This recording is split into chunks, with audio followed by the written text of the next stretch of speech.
Hello, today I'm going to talk about a comma with a coordinate conjunction. It's a relatively easy rule, long as you're looking at a couple of things. So you're going to place a comma before any coordinate conjunction, long as you have a complete sentence before that coordinate conjunction and a complete sentence after. The coordinate conjunctions are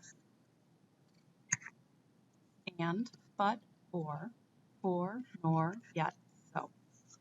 And if you rearrange them, they spell out fanboys. So if you can remember fanboys, you could probably figure out the coordinate conjunctions. I also like to make my students memorize it as a chant. And, but, or, for, nor, yet, so. And we chant it over and over until it's beaten into their brains. So you're also going to see that there's a complete sentence before and a complete sentence after.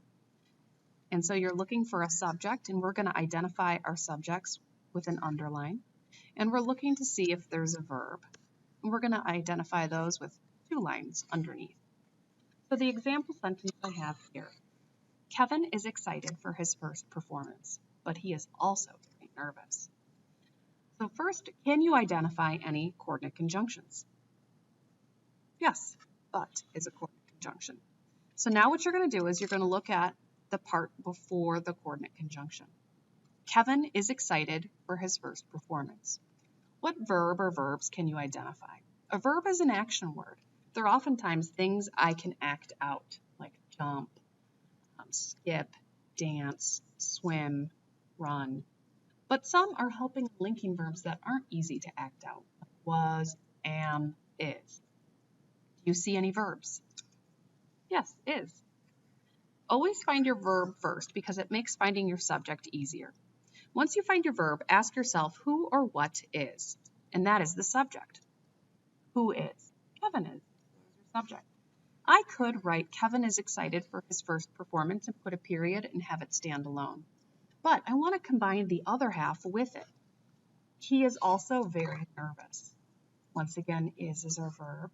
Who is? He is. That could stand alone. He is also very nervous. But because I have a coordinate conjunction, I place the comma right before it. Now let's look at this one. Kyle Klecker plays football and runs track. Do you see a coordinate conjunction? Yep, and coordinate conjunction. Now let's look at the part before it. Kyle Klecker plays football. What's the verb? Plays. Who plays? Kyle Klecker. Okay, so that could stand alone, but let's look at the other side of the coordinate conjunction. Runs track. What's the verb? Runs. Now, who runs?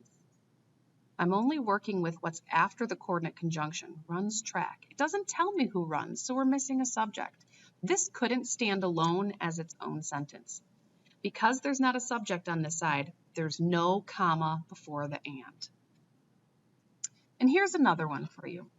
Sammy studied for her test, yet she still failed. Where's the coordinate conjunction? Yes. Sammy studied for her test, yet she still failed. So let's look at the first part. Sammy studied for her test. What's the verb? Studied. Who studied? Sammy. Now let's look at after.